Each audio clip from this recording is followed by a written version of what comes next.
I'm pretty, petty, and always wearing something questionable.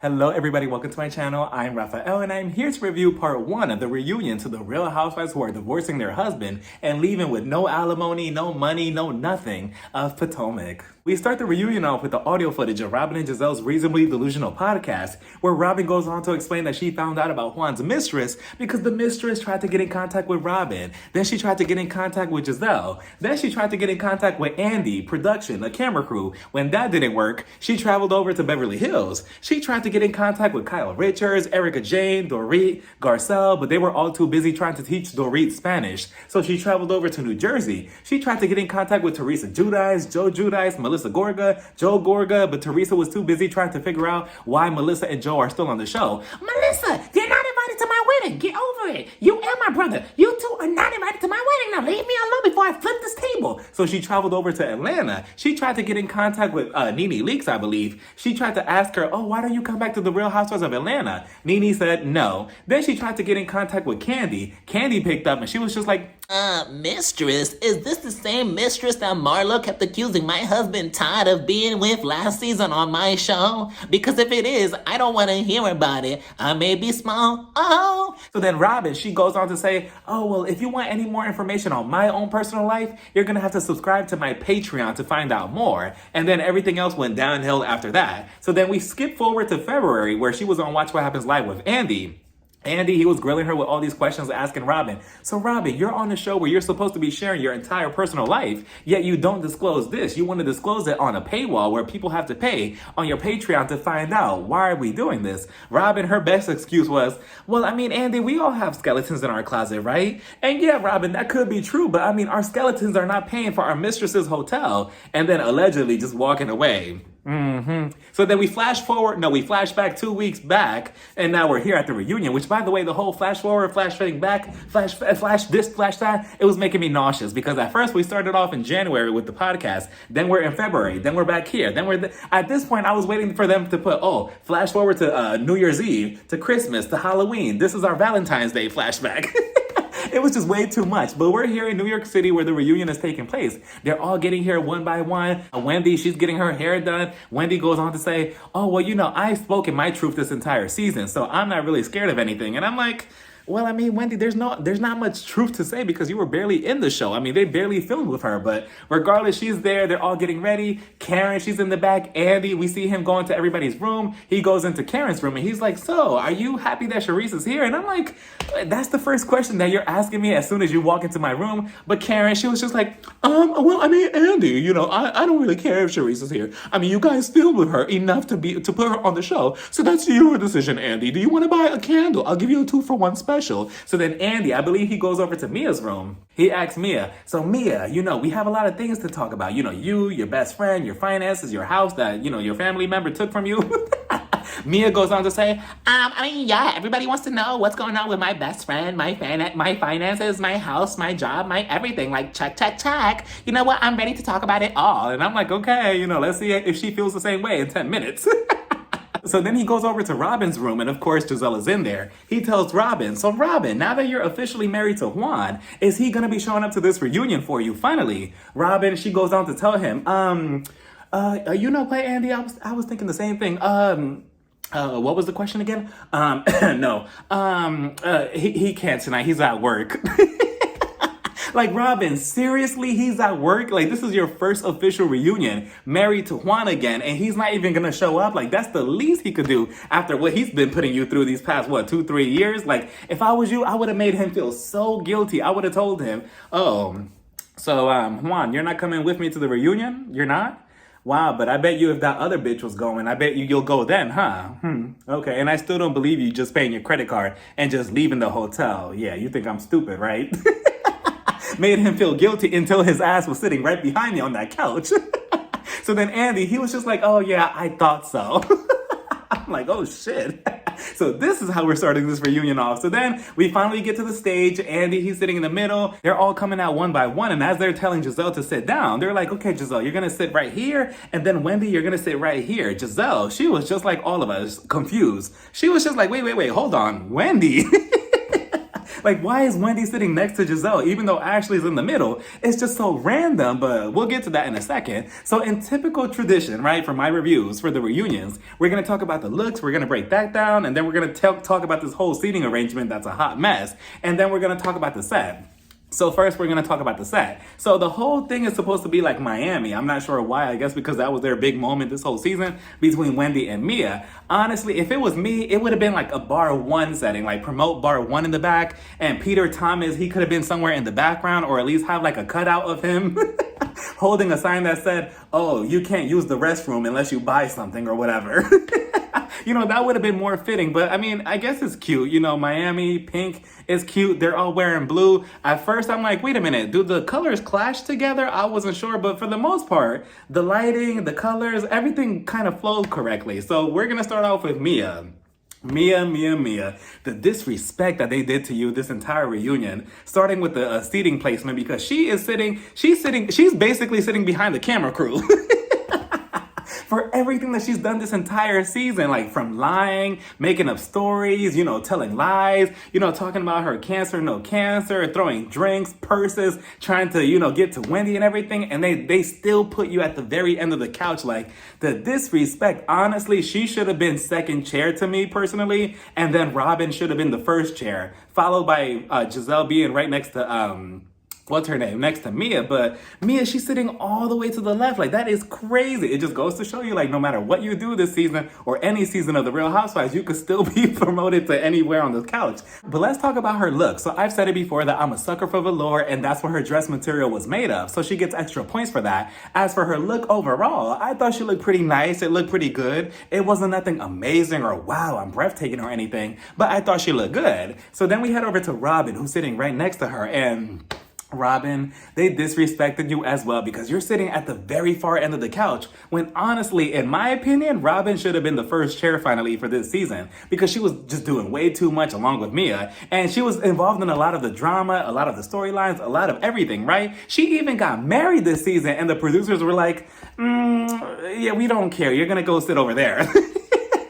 Like, that is crazy. Robin even took her own son's speaker from Potomac all the way down to Miami to try to expose Candace, and that still didn't work. She tried to get into it with Karen and expose her, and that didn't work. She even got cursed out by Juan on the phone, and that didn't work. She's still sitting all the way over there. Like, that is crazy. But as for her look, though, her dress, I do like the dress. I thought it was a pretty color. I thought it looks really nice. I love the dress. As for her shoes was questionable, but for the most part, I love her look overall. Her hair was pretty flat, though. I wish that she would have had like a high bun or like a bun in the back or something, like, you know, to make the look or whatever, but overall, her look was nice. Then we have Candace, who I thought should have been the other first chair, especially since the allegations from Giselle towards her husband, Chris, was such a huge topic this season, but I guess not. As for her look, from the neck up, beautiful. She looks amazing in the face. I love the dark hair with the blonde streaks through it. So good. From the neck down, you know, I saw the vision that she was going for with this dress, and I do like the way she was going with it, with the feathers and everything, but I feel like the only issue is that mesh material underneath was a light brown color instead of blue to match the feathers, to give the illusion that, you know, it was like fuller, it was more feathers attached to it, because as she's standing up and you're looking at it, it almost looked like a bunch of, you know, patches are missing, like a couple of feathers kind of like fell off. But, you know, other than that, I thought the look was nice. Next, we have Karen, and for some reason, she has the first chair. As for her look, I wasn't too sure about it. I leaned more towards, I do like it, but then I leaned back to, I don't like it. But then I leaned back over to, okay, maybe I do like it. But I think it's one of those type of dresses that I leave on the rack, and I'm like, okay, I'll come back for you if nobody else has bought you yet. So, I mean, it's pretty okay. Her hair, I was not a fan of it, but overall, her look was just pretty, it was pretty simple. It was safe. Then we have Giselle, and it's okay, Raphael. It's okay. You got this. Me, personally, I love this dress. I love the look. I am sorry. From the tacky jewelry around her neck to the tacky jewelry on her wrist to the tacky jewelry bedazzled across her dress, the whole look to me was just so good. If anything, she could have cut the dress up to her chest and have the jewelry go across from it and have everything else open. But I do wonder if she chose this style of dress up to her neck because she was insecure after Candace's comment, oh, not today neck, not today ankles, and maybe that's why she was trying to hide it. But for the most part, to me, I love this dress. To me, she's the best dress at this reunion. Who said that? but it's one of those type of dresses that you have to glance at it really quickly like this, like, oh, it looks nice. Because if you start looking at it too long, you start looking at the flaws like, wait a minute, hold on, it's missing a couple of jewelry pieces here. What's going on with the wrist? Why is the neck wrinkled like that? So you have to glance at it really quickly, or at least look at it with one eye closed. The one thing I will say is the slit on her dress. What was that, Giselle? You could have made the slit much higher. If it was me, I would have had the slit all the way up to my ass cheek with one ass cheek hanging out. She had it right there. Like, it was basically just showing her ankle and her toes. I'm like, what is going on with this kitten slit? But overall, to me, I think she had the best look to me. Then we move over to Ashley Darby. Ashley, worst dress. What is this? What's going on? I mean, I like the skirt part of the dress, if that's what you want to call it. You know, I like the skirt part, but what was going on in the top area? I mean, it looked like her sons like made her a school project and they were like, Mommy, look, we put a bunch of wires together and here, wear this to the reunion. And then she was just like, okay, let me wear this. It just looked a mess. Her bob cut, I do like the color. I do like the bob on her. I hope that she's not getting anything injected to her face because for some reason, I'm like, she doesn't look like Ashley. Maybe it was the bob cut or something that was throwing me off, but I'm like, I don't know. Her face it looked a little too puffy. I'm not sure. Is it just me? I hope not because she already looked good before anything. So I hope she doesn't mess up her face or anything moving forward. As for Wendy looks so beautiful. Her and Giselle, had the best look.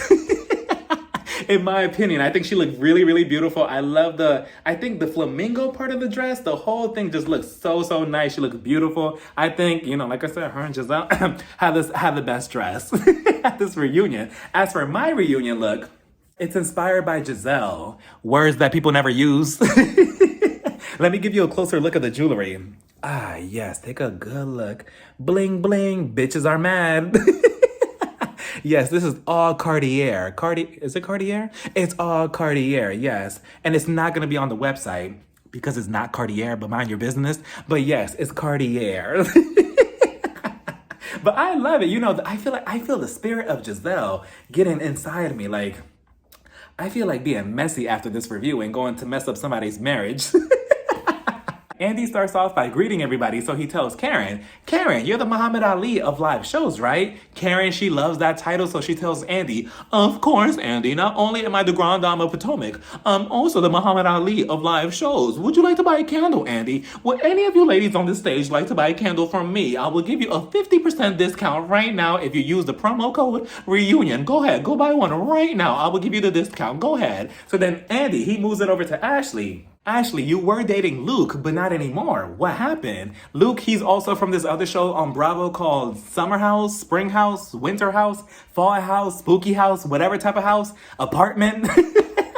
Or whatever it is, I don't watch it, so I don't know any of these people, but apparently they used to be a thing, not anymore. Ashley, she goes on to explain, yeah, I mean, we did have a nice little fling together, and I thought he was going to be my storyline for season 8, but not anymore. So now I have to really think about what's going to be my purpose for next season on this show, unless I get fired. So Andy, he moves it over to Giselle. Giselle, speaking of Summer House, Winter House. And I'm like, what's with these houses?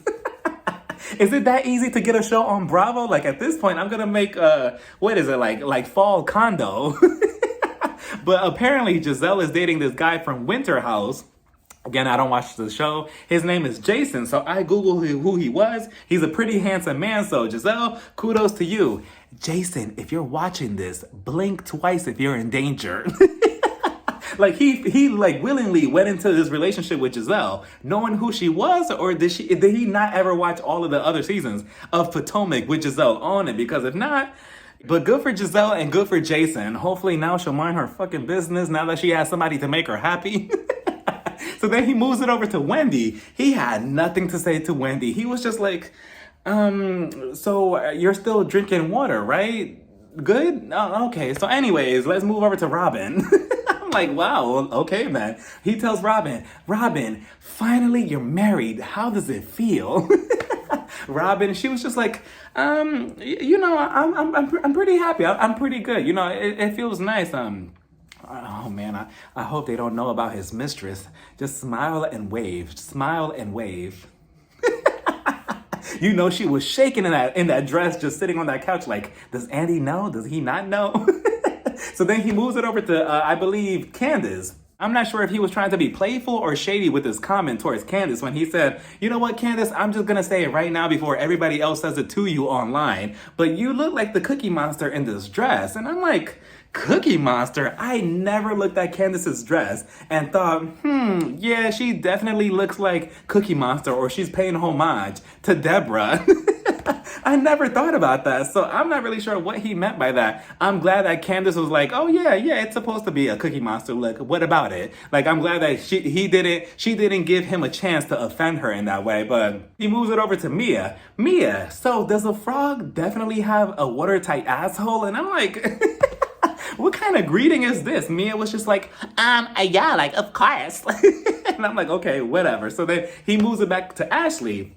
Ashley, what's going on with Luke? What's happening with that? Was Michael the reason why both of you separated? Ashley, she was just like, you know what? Honestly, yes. I saw it coming. I knew it. What did I say in my previous reviews? Michael will never let Ashley date anybody unless he's also involved. And I'm pretty sure he wants to be involved. But she goes on to say that one night or one weekend that Luke, he was over her new house because she finally got her house, right? She was over her new house, even though that house technically belongs to Michael. And he was there, whatever. And Michael, he was coming on over. He found them and, he threw a fit. And Luke was like, I can't do this anymore. Ashley, I'm in a relationship with you, not Michael. I'm leaving. Goodbye.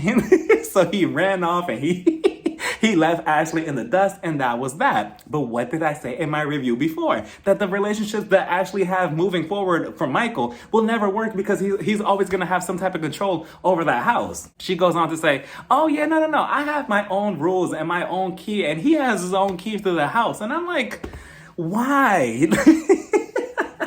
Like, imagine you're with some other guy or whatever, and you're doing, whatever. Next thing you know, you hear the doorknob shaking or whatever, and he comes in and you're like, ugh. Michael, like, oh, wait, stop what you're doing, baby. Stop that. Stop what you're doing with your tongue. Ugh, Michael, why are you in here? Get out. I'm turned off now.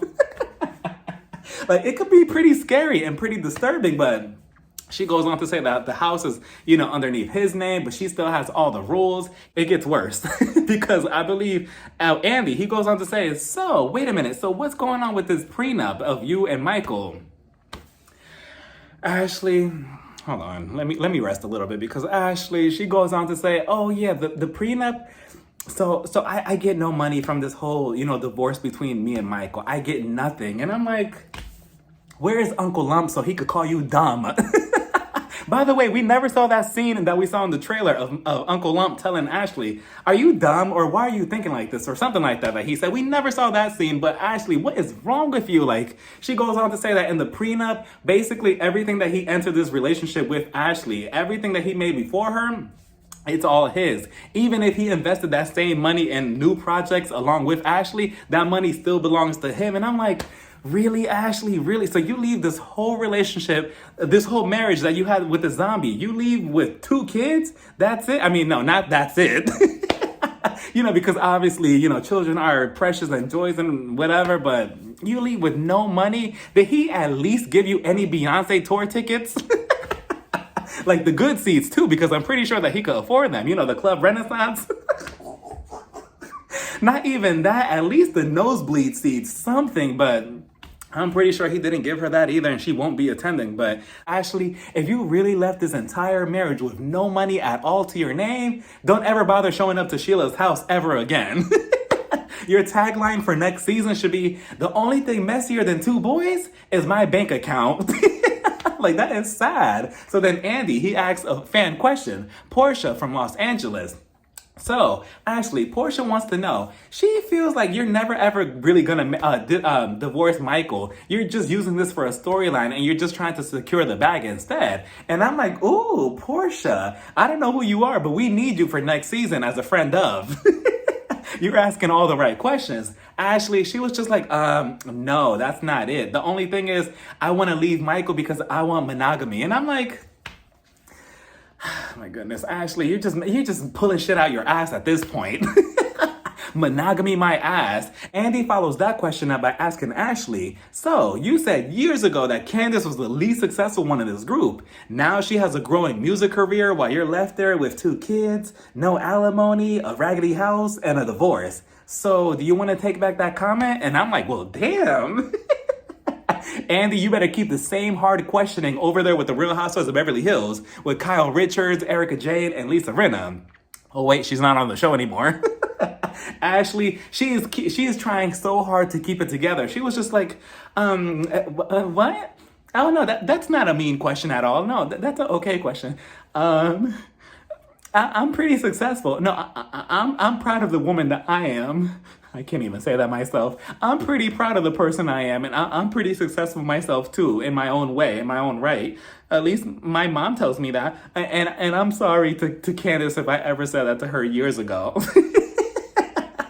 I'm like, wow, wow, wow, Ashley, how the tables have turned. Or in this case, Candace's mom's, how her tables have turned. Candace, if I was her, I would have been so petty. I would have been sitting there like, just fanning myself with my feathers, like, huh? What was that, Ashley? Can you say it louder? I can't hear you. Your couch is way too far. Can you say it louder so the producers could pick up on it with the microphones? But Candace, she was just like, wait a minute. I just find it so funny how everybody kept clowning me and had a huge issue with my generational wealth, which, by the way, I never understood what the issue was with her mom paying for this, that, and the third. If she came from money, so what? I just never understood it, but Ashley, she was the one so against it, right? She always pressed Candace about it like, oh, your money's not yours. This is your mom's. Your mom's this, your mom's table, your mom's house, your mom's everything. So Candace was like, it's so funny because now, without Michael, you couldn't afford this house that you're now living in, right? And I'm like, yes, Candace, get her. Ashley, she was just like, I definitely, I could afford another house if I wanted to. And I'm like, Ashley, that's not the question. That's not the comment that came out of Candace's mouth. Candace was like, skirt. She was just like, no, that's not what I'm asking you. I said, can you still afford the same house that you're living in now? Ashley was just like, wait, what was the question again? Eventually she came out with it and she was just like, no, I can't afford the house that I'm living in now because, whatever, but I can't afford another house that matters. And I'm like, it doesn't, Ashley. It's too late. You need Michael for everything at this point. Like, stop. You had so much potential, Ashley, to leave this whole divorce with so much money in your pocket, yet you're leaving with nothing but a house. I mean, I hope you're happy with it. I hope it comes with a dishwasher at least, but whatever. So then Candace was like, okay, well, that's all I wanted to know. Thank you. She was so petty with it because she knows that Ashley, she's in a horrible position now as opposed to her. She's in a good position. And if anything, if I was Ashley, if she really wanted to, throw something back at Candace, I would have been like, oh yeah, you could be successful. But what about your husband, Chris? What does he do for money? Because don't you pay for everything? What does he do besides, write off your coattails? If we want to talk about it and if we really want to take it there. But Ashley, obviously, she wasn't smart enough to think about that. So Ashley just let it go. She started talking about her kids, how they're going to have their own house when they're 30. I don't know if she's assuming because Michael is going to give them money. I don't know because Michael barely wants to be a father now from what we see. He's never there taking care of them. He's always running away from them or complaining to Ashley like, oh, where are you? Where are you? You're supposed to be their mother. You're supposed to be taking care of them. So, I highly doubt that he'll even give them money, let alone you. So Andy moves it over to Mia to talk about her health journey because we started the season off with her cancer scare. So he wanted to know what's going on with that. Mia, she goes on to give this long tangent explanation about nothing because at first I'm like, okay, okay, yeah, all right, what? Like she slowly lost me as she kept talking and talking and talking. I'm like, Mia, this is a 1 hour show. Let's get to the point. Mia, she goes on to explain, Yeah, Andy. So like, when I went to the doctors, they didn't find anything. They found out that my cancer scare was just a rash. It was nothing serious. And like, I thought it was, but it really wasn't. Like, I thought it was, but it really wasn't. Like, it was something serious, but it wasn't something serious at the same time. You know what I'm saying? And at the same time, she's talking and talking and talking, and you could tell that she's a little bit nervous, or a lot nervous, because she's looking into the sky. She's playing with her hair that's already good in place, and she just keeps doing this and looking up, and I'm like, Mia, are you trying to remember your script? That her and Gordon probably went over it backstage. So she continued on, and she was just like, yeah, so like everything is good. Like, I love fish, I love tacos, I love everything. I love long walks on the park and everything, but like, I'm pretty good, Andy. Like, I'm pretty good. Like, everything is good right now with my body. Everything is good. And I'm like, okay, Mia, let's give it a rest. Next.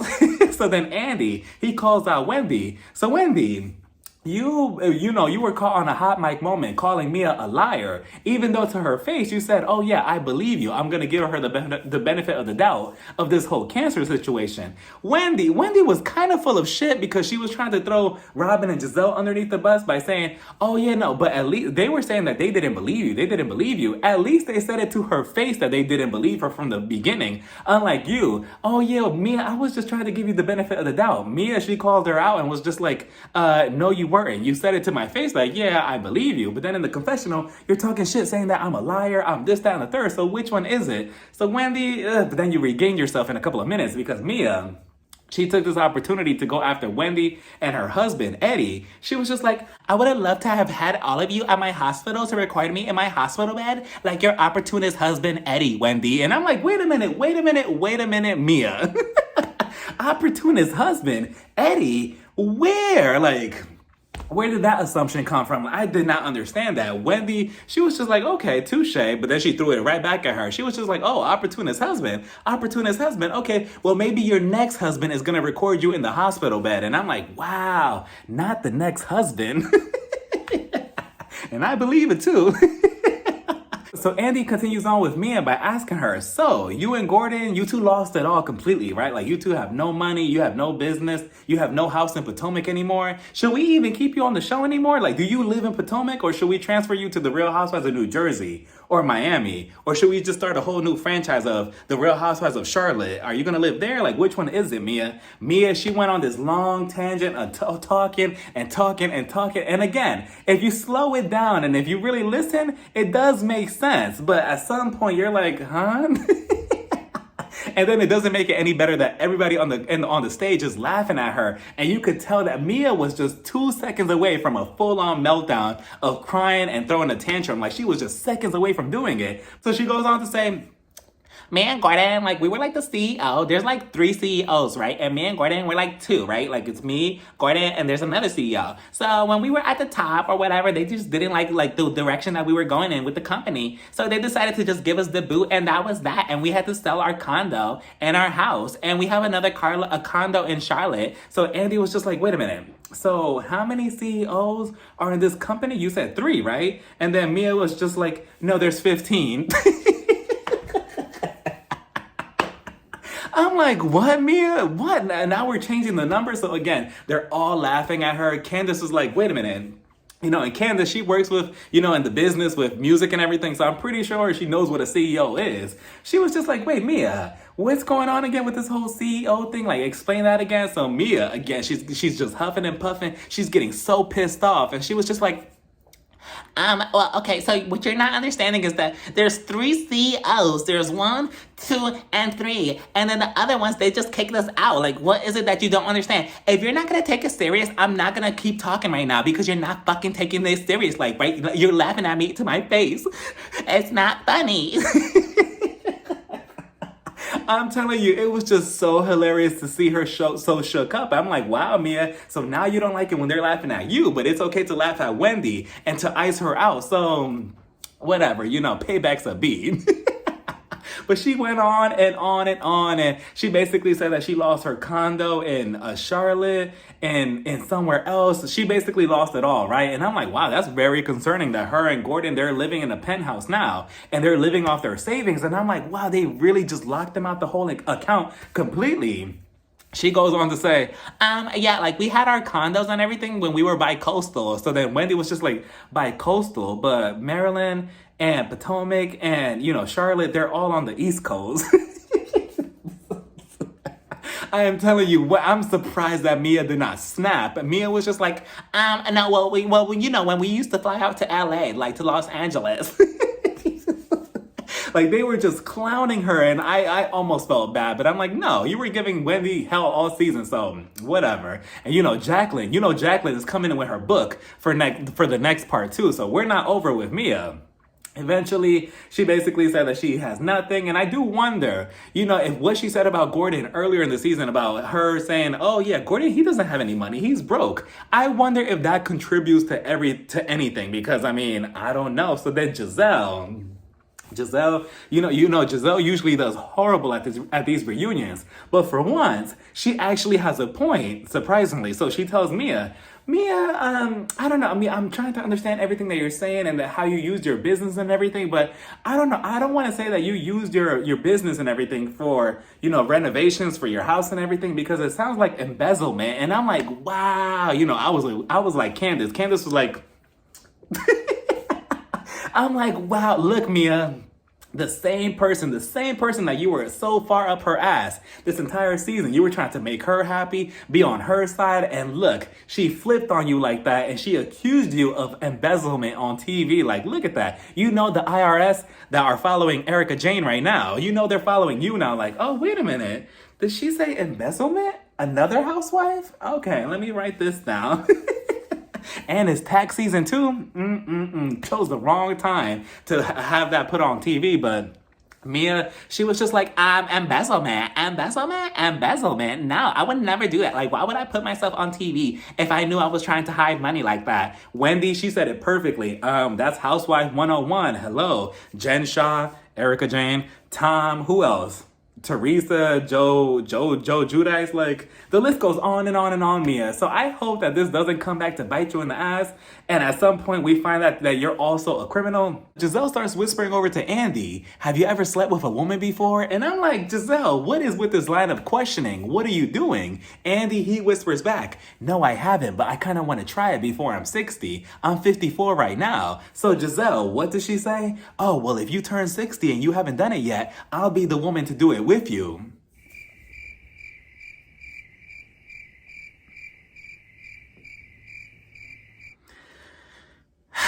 Where is the shame? Where is the pride? Where is the self-respect? Where is the self-love, Giselle? Like, she literally just offered herself to Andy, like, oh, hey, you're my boss, but guess what? I'll sleep with you if you haven't done it in like a couple of years. Like, what? You want to hold a champagne flute that badly on the show? Like, it's never that serious, Giselle. But Andy, he was just like, I'm pretty sure that will be an HR issue, but all right. And if anything, if Andy would have flipped this whole thing on you and he would have been like, oh, so you talk so much about Chris doing this, that, and the third to you, but yet you're coming on to me, your own boss. Shouldn't this be an issue as well? Shouldn't this be a bigger issue actually outside of the show? But all right, I guess we'll just sweep it underneath the rug. So Andy, he brings up the allegations that Giselle has been saying about Chris, Candace's husband. Giselle, she was just like, what allegations? And I'm like, oof. So then we see the unseen footage, right, of after they finish filming season 7, we see Giselle in the confessional. 15 minutes after the cameras go down, Chris, Candace's husband, he texts Giselle saying, I'm sorry if I made you feel uncomfortable at the hotel. I was gonna talk to you, but I was a little hesitant because I wasn't really sure because of your words that you keep throwing around about me. I'm not really sure how to feel about all of this. So in Giselle's mind, he's basically owning up to it. Like, yeah, I messed up. This is all my fault. I did make you feel uncomfortable, so-and-so. Now, do I take it as that? I take it more as like a half-ass apology because I don't believe in those, I'm sorry if I made you feel. No, that's not an apology to me. So I don't know what Giselle is thinking. But Giselle, she tells Candace, yeah, he apologized to me for owning up to it. He owned up to it. That's that. We're moving on. What's the problem? Candace was like, no, that's not an apology. It was kind of an apology at first, but then we saw all the nasty things that you were saying about him, and you were adding so many layers to this whole issue. And then we look back on it. So obviously, no, that's not an apology. Saying that he's a sneaky link, he's doing this, he's coming on to you just because married men used to come on to you. Like, absolutely not. And then Ashley, Ashley, you in that strange dress. You should have just stayed quiet because she tried to jump in it and defend, what's her name? Giselle, and she was just like, oh, well, you know, Candace, Giselle, she likes to add her little spice into the mix or whatever, into her words. And I'm like, no, Ashley, because Giselle added all these spices. Look at the issue that her and Candace have now. Like, so no. So Candace was like, no, we're not doing that today. Honestly, if I was Candace, I would have been like, excuse me, alimony, be quiet. That would have shut her up real quick. So Candace, she basically has this whole issue with Giselle that it's not necessarily what you're accusing him of, it's the way that you went about it. You know, you waited till you earned your check, as she likes to say. And I cannot stand that phrase, earn their check. Oh, I need these housewives to earn their check, earn their check. Next season, they need to earn their check. I cannot stand that phrase. It makes the show seem so fake and unorganic, but, you know, that was that. Giselle was just like, well, you know, I'm sorry. I'm owning up to it right now. I'm sorry about this whole situation. Candace was like, I'm sorry about what? Giselle was just like, you know, about what I said, about calling your husband a sneaky link. Candace was like, who are you apologizing to? Giselle was just like, to you. Candace was like, to who? And I'm like, are we not on the same page? I think it's pretty clear who she's apologizing to. But Candace is like, no, I feel gaslit by you. You're only apologizing because you've been put on the spot right now instead of just owning up to it and apologizing to me when this whole situation happened. But she let like a whole season go by and now she wants to apologize? No, Giselle, it doesn't work like that. So they briefly started talking about Candace's IBF. Is it IBF or IBM? I mispronounced the letters about the treatment, and I believe she has 6 embryos now. So that's good. And then, of course, she breaks out in tears, and she was just like, you know, I'm just really happy right now. Like 6 embryos, like that's so good. I could have 6 kids right now. I'm just so happy about that. And of course, Giselle, she has that stupid look of confused on her face. She was just like, 6 embryos? Wait, so what can you do with that, Ashley? Can she implant them or whatever? Can she have babies with that? Ashley, she just looked over and she was just like... Candace is not accepting any apology from Giselle, so she tells her, you know what, Giselle, you could take your apology and shove it up your ass. Giselle, she looks so confused. She looks over at Ashley like, do you think that the apology will look nice in my ass? Like, Giselle, whatever. So then Andy, he moves it back over to Candace. So Candace, do you think that you're also doing a little bit too much by not only defending Chris, but you're also saying, oh, you know, that Giselle is basically accusing him of sexual assault, when technically she never really put it out there that that's what she's accusing him of? Candace was like, well, no, not really, until Giselle opened up her mouth and she told everybody, oh yeah, he's grabbing ass, he's grabbing this, that, and the third. And I mean, yeah, it did all come from Giselle's mouth. If we all remember clearly, I believe Ashley only said that Chris was trying to talk to her Sesame Street character friend, Deborah. That was it. She never said that, oh, he was trying to grab onto her, grabbing on her ass. None of that, at least not that I remember. It was all Giselle. Giselle, she went back at the winery. She went back to tell Robin on the Sprinter Man, oh yeah, I think Ashley, she told us he was grabbing her ass or something like that. And then it got all around through the whole entire group. And they all kind of just believed that and ran with that story. So then Robin, just like Ashley, you should have also kept your mouth shut, because she finally decides to speak up. And she was just like, can we all just agree that it is not right, it is not okay for a man, a married man, to meet another woman, you know, at a hotel like this? Like, should we all just agree to this? And I'm like, yikes. You tell that to your husband first, and then we could agree. Like, isn't that crazy? Like, and Robin sat there saying that, knowing that, you know, obviously what we know now about the mistress and Juan, you still decided to put that out there. Like, all right, Robin, whatever. So then I believe Giselle, she goes on to say, you know what? I just want to say something right now, because everybody's always saying, oh, Giselle always goes after married men or people's family or marriages, blah, blah, blah. Wendy, she was just like, you do. I wish that Andy would have asked like the movie Mean Girls. Raise your hand if you've ever been victimized by Giselle Bryant. Everybody on that stage would have raised their hand, including Robin. Robin would have been like,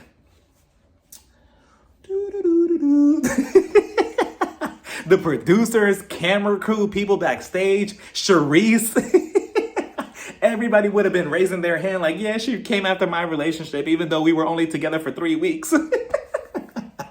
But then I believe Wendy, she breaks this down perfectly and she tells Giselle, you know what, Giselle, we will all give you the benefit of the doubt if you had issues with everybody's relationship or their husband or whatever, if it wasn't always convenient on camera for you. Like, you always do it once the cameras pick up when the new season starts up, basically saying this is going to be your storyline, instead of doing it any other time that we're not on this show. So why do it when we're on the show, right? Giselle, she had nothing to say. Candace, that's when she gets heated up again, and she tells Giselle, you know what, Giselle, it's always convenient for you because we saw each other after the reunion for last season. We saw each other a couple of times. You came to my album release party and everything. You were right there. You still didn't tell me anything. Giselle was just like, well, I mean, why would I tell you then? You know, that's a perfect moment for you to shine. So Candace was like, so why would you tell me on the show with all these cameras in our faces? And, you know, again, if you're trying to be a good friend or you're trying to fix this genuine issue that you have with my husband, why not do it somewhere private or whatever? But no, you want to do it on the show. And of course, it's just Giselle, she could say whatever she wants, but again, this whole situation is always going to backfire on her because it's season after season after season after season. And it's just, again, it's just coincidental. You know, there's like, what did Portia Williams say? There's like 300 or 264 days in a year. And you just so happen to choose the time frame where you guys are filming the show. So I don't know. And again, I want to give Giselle a little bit of benefit of the doubt and say, okay, there could be something here between her and Chris, some issue or whatever, but it's just like, I don't know, Giselle, you make it very difficult. So then Candace, she puts the final nail on the coffin and she was just like, you waited, you and your uterus, I believe she said your dwindling uterus, waited until we were on the show for the cameras to pick up for you to try to expose Chris for so and so and so. And I'm like, oh, Candace.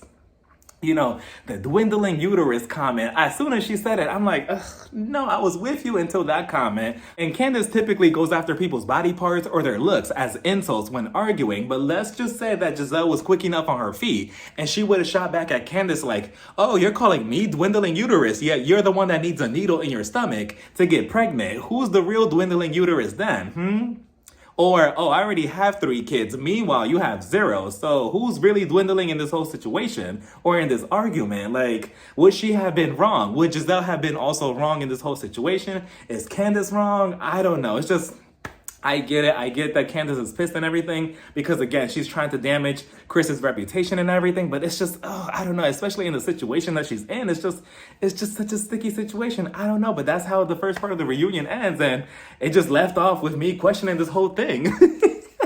Let me know what you all thought about, you know, this whole argument between them. Let me know what you all thought about this whole first part of this reunion. Karen, she didn't add anything to this first part of the reunion. I guess I'm assuming that she's gonna, actually, activate when Charisse comes out maybe. But I mean, she's just a waste of a first chair. Oh, and by the way, the reason why I was gone for so long, for like 2 weeks, is because I was on vacation. I went back to New Jersey. That's where I was born and raised. I went back to visit my family, my friend. I went to New York since it's like right there. And I had such a lovely time. It was so sad to leave yesterday. Like, it's always so hard to say goodbye.